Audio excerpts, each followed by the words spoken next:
Indonesia Pagi, kita masih berbicara mengenai aturan JHT yang sudah ditetapkan, masih bersama Pak Peter dari KOR, Pak Melki dari Komisi 9, dan juga Bu Mirah dari Aspek. Bu Mirah, mungkin kita tadi belum menyentuh mengenai timing yang masih di tengah pandemi. Tapi mungkin Bu Mirah, Anda mau menanggapi beberapa poin tadi, terutama mengenai bahwa ini memang ada aturannya. Ini mengapa tidak bisa langsung dicairkan seperti itu, dan sudah ada kok cara-cara lain untuk membantu pekerja khususnya yang terkena PHK. Baik, saya sepakat terkait dengan jaminan hari tua itu untuk di hari tua. Saya sepakat itu. Itu dalam kondisi normal, dalam kondisi pekerja atau buruh kita itu sedang baik-baik saja. Persoalannya saat ini, dan saya orang lapangan dan saya yang berhadapan langsung dengan anggota saya yang di lapangan ini. Banyak kawan-kawan pekerja kita sejak pandemi COVID 2020 lalu dan sampai sekarang itu di PHK massal, dan banyak juga para pekerja buruh yang tidak mendapatkan uang pesangon. Sampai detik ini, saya memproses advokasi mereka itu dari 2020 sampai saat ini 2022, belum mendapatkan uang pesangon. Kalaupun ada kasus, dia dapat pesangonnya cuma setengahnya. Pertanyaan besar saya adalah di mana untuk mencukupi kehidupan mereka, si pekerja buruh tersebut. Selama ini toh negara juga nggak pernah memberikan bantuan apapun ya kepada pekerja buruh terkait ini, kawan-kawan pekerja buruh. Lalu yang kedua, tadi balik lagi, ketika ada situasi emergensi, saya katakan tadi kalau kata Pak Peter, nah toh deposito juga ada ininya. Tetapi Pak, tadi bisa kita klaim, kita bisa ambil ya, meskipun ada biaya penalti. Artinya itu nggak kaku gitu loh, nggak kaku-kaku amat ketika kita melihat satu kejadian yang emergensi. Termasuk saat ini kondisinya ini sama, dulu 98 juga gitu. 98 itu krisis moneter dan banyak kawan-kawan pekerja buruh yang kemudian dulu masih jam sostek, mengambil uangnya di jam sostek. Dan 2015 lalu yang tadi Pak Melki sampaikan, itu sudah ada permenakernya di zaman Pak Hanif Dakiri, itu kemudian membolehkan. Dan ini sangat-sangat terbantu karena sepanjang kawan-kawan pekerja ini itu tidak ada juga dari pemerintah yang tadi mengcover kelanjutan hidup mereka gitu. Ini bukan untuk menambah modal, tapi bagaimana mereka melanjutkan hidup mereka dengan biaya tersebut. Soal jaminan kehilangan pekerjaan, lagi-lagi saya ingin menegaskan bahwasannya itu keturunan daripada Undang-Undang Cipta Kerja. Kalau di negara lain itu Pak, ada yang namanya jaminan, terutama Eropa ya, itu jaminan pengangguran ada, dan juga di Korea Selatan itu dikasih jaminan pengangguran, termasuk juga dibantu oleh negaranya, oleh pemerintahnya untuk mendapatkan pekerjaan. Nah, bagaimana dengan kita? Boleh-boleh saja, jangan kotak-katik dana JHT ini, silakan saja dana JHT kalau memang keadaan kondisi normal sampai 56 tahun. Tapi bagaimana perlindungan pekerja buruh yang di PHK di tengah jalan? Nah, untuk membicarakan, membahas JKP, nggak boleh secara terburu-buru, harus tadi di kajiannya secara komprehensif, kajiannya secara mendalam, dan yang paling penting libatkan stakeholder di dalamnya, dalam hal ini para pekerja buruh. Itu sih. Bu Mira, bayangan saya begini, kalau dalam aplikasinya, kalau memang dana tersebut bisa diambil, ini kan dana cukup besar JHT, terutama kalau masa kerjanya sudah cukup panjang.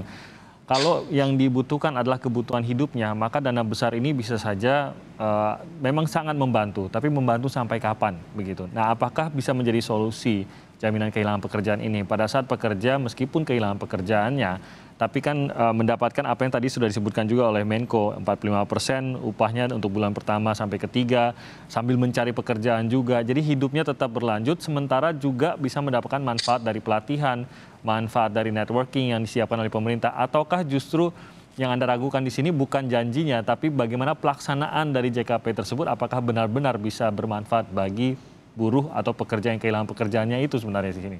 Oke, berarti kita bicara tentang seolah-olah kita sudah masuk ke dalam ruang diskusi tentang JKP. Yang pertama, benahi dulu datanya. Jadi saya yakin kok pasti nggak semua. Seberapa kuatnya sih APBN kita untuk menopang itu gitu loh. Kita sama-sama tahu APBN kita juga blooding ya, berdarah ya. Kalau menurut saya seberapa kuat APBN kita menopang itu untuk JKP. Yang kedua, datanya enggak 100% pastinya, dan hanya berapa persennya untuk bisa di-cover di dalam kawan-kawan pekerja buruh yang bisa mendapatkan JKP. Yang ketiga, kalau menurut saya tadi persyaratan-persyaratan, nggak perlulah ada persyaratan-persyaratan. justru persyaratan-persyaratan untuk mendapatkan JKP itu makin mempersulit, makin mempersempit ruang atau juga keinginan para pekerja buruh tersebut mendapatkan dana JKP. Dan banyak hal terkait contoh, salah satu contoh aja kartu prakerja. Banyak juga kok yang nggak tepat sasaran gitu ya, di mana banyak orang-orang yang cuma ibu rumah tangga, orang-orang kaya, punya usaha malah dapat kartu prakerja. Faktanya anggota saya itu nggak ada satupun yang dapat kartu prakerja, padahal ini PHK jelas, dan data sudah saya berikan kepada pemerintah dalam hal ini Kemenaker. Nah, ini pertanyaan-pertanyaan ini tolong data yang harus 100% dia dapatkan, persyaratan nggak boleh ada syarat-syarat. Yang ketiga, bantu pekerja buruh tersebut harus mendapatkan pekerjaan kembali atau usaha. Jadi pemerintah tidak menopang, ya tidak menanggung secara terus-menerus. Ini kan kekuatan APBN kita juga. Oke, nah mungkin Pak Melki, ini yang harus juga menjadi pengawasan Pak Melki. Bagaimana mungkin kasarnya begini, janjinya sih bagus, tapi apa benar sampai atau tidak? Salah satu yang bisa membuat ini berantakan adalah data yang dipercaya oleh Bu Mirah tadi. Ini yang masih sangat menjadi permasalahan, sehingga pada saat mau mengklaim janji dari pemerintah tersebut menemui kesulitan. Belum lagi ada beberapa persyaratan, harus mendaftarkan ini, harus sudah mengikuti kepesertaan selama 1 tahun dan lain-lain. Dan akhirnya pekerja tidak mendapatkan bantuan yang sangat dibutuhkan ini, Pak Melki. Ya, saya berangkat dari statement Bu Mira tadi ya, bahwa kalaupun nanti kita sudah jalankan, bagaimana dengan implementasi lapangannya. Saya kira ini yang perlu kita mengarah ke sini, karena sekarang di titik krusial dari aturan ini kan ada di soal menyangkut implementasi. Nah, data salah satu tentunya yang menjadi bagian dari persoalan yang harus kita sama-sama tata ke depan ya. Tapi saya mau kembali dulu kepada bagaimana kita melihat program untuk para pekerja di era pandemi COVID ini. Kalau kita lihat memang bahwa pemerintah kita juga sebenarnya regulasi tetap dijalankan, tapi tentu dalam suasana yang saya kira fleksibel ya, kalau kami cermati ya. Kita lihat bahwa di awal-awal pandemi sampai saat ini juga berbagai macam dukungan bagi para pekerja kita juga diberikan, baik pada bantuan-bantuan yang bersifat pendek ya, maupun juga tentu mempersiapkan dalam berbagai kondisi terburuk. Setahu kami juga memang, walaupun juga tentu di Bu Mira tadi disampaikan bahwa ada anggotanya belum terima yang misalnya, tapi dari kartu prakerja sendiri dari hampir katakanlah atau mungkin lebih ya, 80 juta lebih misalnya, 11 jutaan yang sudah mendapatkan program ini itu, ya mungkin saja ada juga yang kemudian setelah ikut program belum bisa optimal seperti yang diharapkan, tapi sebagian antara sudah bisa berjalan. Dan di antara mereka yang mengikuti program ini adalah mereka yang memang mengalami PHK.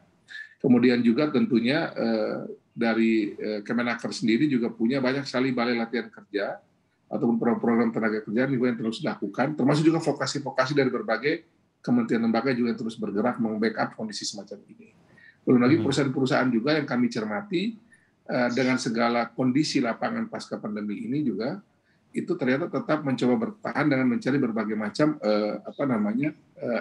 alternatif sehingga sektor ketenagakerjaan kita juga tidak berdampak terlalu serius. Nah, kami tentu berharap ya dengan kondisi semacam ini, di mana kita tahu kesulitan kita semua, termasuk pemerintah, pengusaha dan juga buruh hari ini.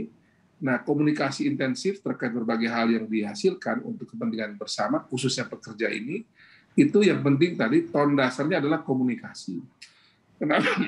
Kenapa soal ini Mas Timothy? Karena sejauh yang kami cermati ya, karena diskusi kami dengan Kemenaker, dengan BPJS, teman-teman serikat buruh ya, pada forum-forum resmi di DPR RI ataupun informal itu, kalau kami cermati itu spiritnya kan sama nih, kita cari alternatif jaminan yang bisa membackup ya. Dan yang tadi kita diskusikan ini semua kan ini akan di kick off-nya itu akan dimulai kan 22 Februari nanti nih, jaminan pekerjaan. Dan diskusi-diskusi kita ini itu kalau JKP nanti berjalan itu pasti akan ada evaluasi yang jauh lebih objektif. Pertama terkait dengan soal menyangkut bantalan gaji yang walaupun berkurang ya selama 6 bulan itu dia masih peroleh. Di saat yang sama juga ya selain JKP jalan dengan model semacam ini itu yang akan yang mengalami PHK itu akan mendapatkan pelatihan. Mereka menjadi prioritas untuk berbagai program pelatihan pemerintah. Ya. Baik itu di program kartu prakerja, termasuk juga berbagai program yang ada di Kemenaker, termasuk pelatihan vokasi yang lain. Nah, ini yang menurut saya perlu kita bahas bagaimana memastikan agar semua teman-teman yang ter-PHK ini itu di bagian sisi meningkatkan kemampuan mereka di satu keterampilan tertentu atau keterampilan baru sesuai dengan kerja baru yang mereka capai, itu betul-betul terakses dengan berbagai macam jaminan yang pemerintah siapkan ya.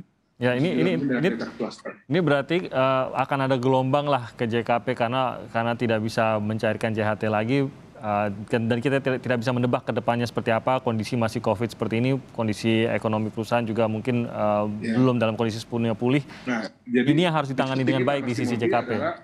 Kita mendorong kan justru karena ini masuk JKP ini iuran JKP kan juga tidak sama dengan iuran yang lainnya, dia lebih mahal ya. Nah, tentu sekarang ini kita masih mendiskusikan adalah bagaimana walaupun pemerintah juga sudah membayar sebagian ya di program ini. Nah, tapi ada juga kontribusi dari baik itu perusahaan maupun pekerja gitu. Nah, jadi di sini saya kira yang kita bicara nilai gotong royong bangsa ini itu kita berbagi beban. Tentu apabila distribusi nilai berbagi beban itu mungkin agak dirasa memberatkan salah satu pihak. Nah, di sinilah gunanya pertemuan tripartit itu untuk ngobrol. Nah, kalau ini sudah semua bisa bergeser dengan baik ke JKP, kami percaya sebenarnya justru melalui JKP ini teman-teman serikat pekerja dan teman-teman buruh itu akan lebih mendapatkan program yang jauh lebih optimal dibanding sebelum mereka mengikuti JKP. Tentu sekali lagi JKP ini karena ini akan ada berbagi beban seluruh pihak tadi itu, pemerintah sudah kontribusi untuk juga menyumbang di urusan program JKP ini. Nah, sekarang bagiannya kita teman-teman serikat pekerja dan juga teman-teman pekerja plus perusahaan juga harus juga bersama pekerja kita membayar yang pasti ada sedikit ekstra tambahan biaya untuk iuran JKP. Nah, saya mau tahu dari Pak Peter, kalau melihat dari bentuk JKP ini tampaknya justru akan menjadi beban tambahan bagi pemerintah. Bukan saja kalau JHT kan sederhananya gitu ya, walaupun dananya besar, tapi sederhananya adalah diklaim lalu pemerintah tinggal membayarkan atau memberikan gitu, bukan membayarkan. Tapi kalau dalam JKP ini ada pembagian gitu, 45% di 1 hingga 3 bulan pertama, 25% di 2 bulan selanjutnya. Lalu ada juga program-program yang harus disiapkan oleh pemerintah, dan ini harus intens sekali sensitivitas dari kebenaran data yang sampai detail ini sangat-sangat harus diatur dan untuk jumlah yang sangat besar begitu, Pak Peter. Tidakkah ini sebenarnya akan menjadi beban lebih besar bagi pemerintah, termasuk juga dalam keuangannya?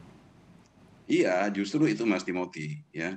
Justru di sini terlihat bagaimana niat baik dari pemerintah. Ya, ini sebenarnya kalau pemerintah tidak ada niat baik ya, tidak ada keinginan untuk memperhatikan, membantu para pekerja, ngapain bikin-bikin yang menambah bebannya pemerintah. Tetapi justru pemerintah niat baik ya, karena tadi yang disampaikan oleh Ibu tadi, sampai sekarang pesangon tidak dibayarkan. Justru itu yang ingin diperbaiki oleh pemerintah. Karena pesangon yang disebutkan oleh Ibu tadi adalah pesangon yang dibayarkan oleh perusahaan.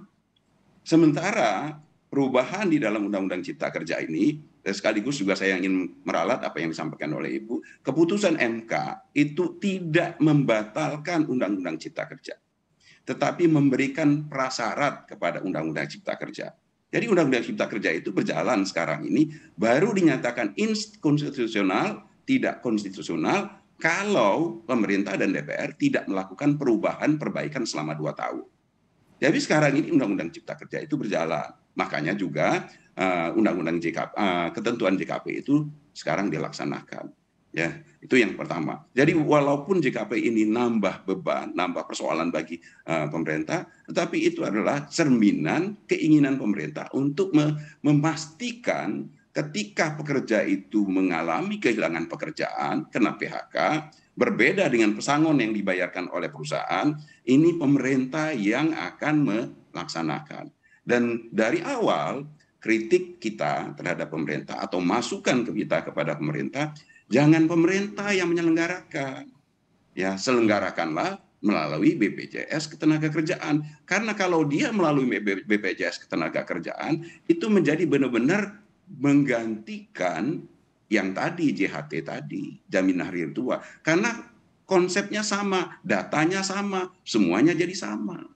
Jadi persoalan yang kita sekarang ini, kita menakutkan sesuatu yang kita sendiri belum tahu pelaksanaannya nanti seperti apa.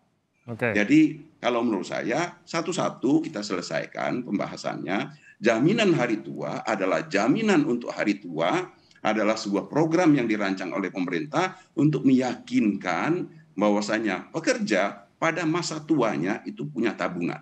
Itu yang pertama. Dan kalau saja pekerja juga cukup paham mekanismenya, di JHT itu bukan berarti semuanya ditumpuk pada hari tuanya di umur 56 ya. Kalau yang sudah saya alami ya, di jaminan hari tua yang sudah saya alami adalah jaminan hari tua itu setelah 10 tahun saya dapat uang muka. Ya.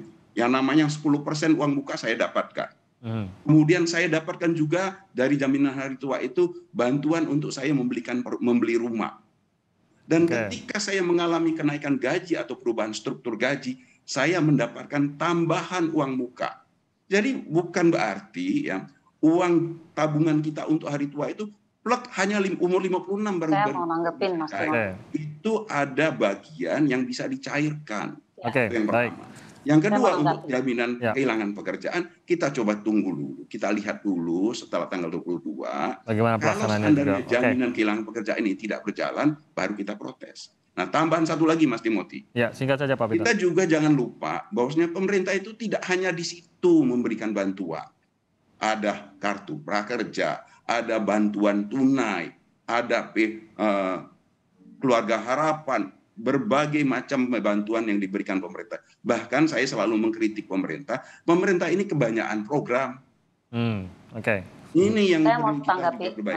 Baik, saya berikan kesempatan Bu Mira untuk menanggapi, silakan. Yang pertama, bukan kata saya Pak terkait dengan putusan MK itu dibatalkan, itu kata pakar-pakar hukum yang juga kami berdiskusi, pakar-pakar hukum yang memang sudah memiliki ilmu mumpuni terkait itu. Ini pasti akan debatable dan akan ada diskusi tersendiri. Yang kedua, terkait dengan gini loh, esensi dasar daripada nasabah peserta JHT adalah ketika peserta itu tidak aktif, maka berhentilah dia iuran. Artinya ketika dia tidak aktif kemudian berhenti iuran, maka tidak ada alasan bagi siapapun itu menahan uang JHT. Satu, ya. Jadi ketika tidak aktif peserta itu, pekerja buruh diberhentikan PHK, dia udah berhenti iurannya tuh. Terus ngapain ditahan-tahan juga ketika itu uangnya dia ada di sana sampai nunggu, misalnya PHK 30 tahun, baru dapat uang JHT itu di umur 56 tahun, sekitar nunggu 26 tahun. Artinya tidak ada siapapun yang bisa menahan uangnya ketika mereka sudah berhenti iuran. Itu yang kedua. Yang ketiga, esensi JKP itu gini, maka ini kan barang belum jelas. Barang belum jelas, jangan juga kemudian membarter ini, menahan uangnya para buruh, ya, menahan uangnya para buruh untuk kemudian digadang-gadang oleh JKP. Pak, saya kasih tahu, ke Undang-Undang Dasar 45 ini amanatnya jelas ya, negara wajib hadir untuk seluruh rakyat tanpa kecuali. Pasal 27 ayat 2 menyatakan bahwasannya tiap-tiap warga negara, ini berarti masing-masing warga berhak mendapatkan pekerjaan dan penghidupan yang layak. Artinya di kewajiban negara, nggak boleh lagi juga kemudian negara bilang ini katanya udah banyak nih ini kami bantuan, nggak boleh begitu karena amanatnya begitu gitu loh. Bu Mira. Kalau katakan bahwasannya di tengah jalan JHT ini katanya sudah bisa diambil itu, saya tahu itu uang subsidi untuk DP rumah. Dan itu sah-sah saja karena fasilitasnya memang sudah ada di dalam JHT. Ya, itu di manfaat layanan tambahan tadi mengenai 30% dan lain-lain. Nah, mungkin saya singkat-singkat saja sebagai closing, saya ingin tahu dari Bu Mira apa yang akan dilakukan terkait hal ini, apakah akan mempelajari lebih jauh saja kah atau mungkin karena saya lihat sudah ada juga yang sampai ada keinginan untuk menggugat mengenai aturan ini. Satu, cabut segera Permenaker nomor 2 tahun 2022 ya. Yang kedua, kalau mau membuat sebuah regulasi, apapun itu pemerintah, kalau memang melibatkan ada berkepentingan dengan stakeholder dalam hal pekerja buruh, libatkan. Tadi Pak Menteri sudah sampaikan, komunikasi ini nggak pernah. Komunikasi, buka ruang-ruang diskusi secara mendalam. Jangan coba-coba kemudian menerbitkan itu di tengah malam buta. Jangan gitu dong. Ini kan kebiasaan buruk gitu. Nah, ini regulasi yang bersinggungan dengan rakyat banyak. Tolong dilibatkan, diajak ngomong, bicara. Jangan orang-orang tertentu. Parahnya orang-orang tertentu itu nggak paham juga tentang lapangan. Itu yang saya bisa sampaikan. Terakhir mungkin dari Pak Melki, karena ini sudah menimbulkan polemik, tentu saja kita lihat apa yang terjadi menjadi pembahasan di tengah masyarakat. Apa yang bisa dilakukan saat ini untuk memberikan pemahaman yang baik terkait dengan peraturan menteri ini, Pak Melki? Ya, pertama saya perlu mengapresiasi diskursus publik beberapa hari ini karena dengan dialog semacam ini tentu dengan ekspresi masing-masing ya. Paling tidak publik secara luas ini sekarang paham tentang kita punya program JHT, kita punya JKP. Nah, sekarang pertanyaannya adalah sesuai dengan keyakinan masing-masing dan apa yang bisa dibuat oleh masing-masing pihak. Saya kira kita tetap bersinergi dengan cara kita masing-masing dan kami sih justru sekarang menunggu kick off dari JKP ya yang sudah akan dimulai 22 Februari nanti, dan kita ingin melihat dan kita bisa nanti mencermati apakah berbagai catatan dari semua pihak, khususnya teman-teman dari kalangan buruh ini, dari teman-teman pekerja ini memang akan terakomodasi secara optimal, walaupun tentu belum semua ya. Harapan untuk semua terakomodasi di JKP saya kira juga terlalu jauh ya, tapi bahwa secara optimal yang kita inginkan agar ketika ter-PHK itu ada kehadiran negara secara konkret itu kan, nah kita lihat pasca nanti di kick off nanti. Nah mungkin evaluasinya menurut kami adalah pasca nanti setelah berjalan 22 Februari nanti ya, tentu ini akan menjadi evaluasi kita bersama untuk kemudian menyempurnakan program untuk teman-teman buruh yang ter-PHK. Apakah dengan skema JKP ini udah cukup ataukah ada mungkin penyesuaian ataupun penyempurnaan yang lain. Nah, tapi juga sekaligus saya kira karena ini sekali lagi saya mau kepingin sebagai warga negara kita juga tunduk pada regulasi ya. Ini semua kan induknya itu kan dia ke atas itu ke SJSN ya, Sistem Jaminan Sosial Nasional yang sudah berjalan kurang lebih hampir ya ada 20 tahun lah. Umurnya undang-undang ini tuh kurang lebih hampir kayak undang-undang KPK gitu. Nah, menurut kami begini. Sudah waktunya juga dalam kondisi yang berubah semacam ini, kita juga pada situasi yang jauh lebih tenang nanti mulai harus memikirkan dan membahas bagaimana undang-undang yang menjadi induk dari semua jaminan sosial termasuk bagi pekerja ini kita mesti sempurnakan juga sehingga seperti JKP kan sekarang ada nih ya. Nah ini bagaimana kita meletakkannya juga pada konteks yang lebih bagus di undang-undang SJSN nanti ya. Saya kira demikian untuk hari ini maupun ke depan itu maksud saya. Ya tentu saja ini masih perjalanan juga ya untuk memberikan jaminan yang lebih baik juga. Jadi mungkin tidak langsung semua aturan kita bisa anggap final juga, tapi kita lihat dulu bagaimana perkembangannya. Tadi kita sudah mendengar, terima kasih untuk seluruhnya sudah memberikan pandangannya terkait dengan JHT ini. Tentu saja kita akan lihat bagaimana perjalanan dari JHT ini baik dari sisi pekerja, pemberi kerja maupun dari pemerintah. Terima kasih Pak Peter, Pak Melki dan juga Bu Mira sudah hadir pada pagi hari ini. Sehat-sehat terus. Terima kasih banyak.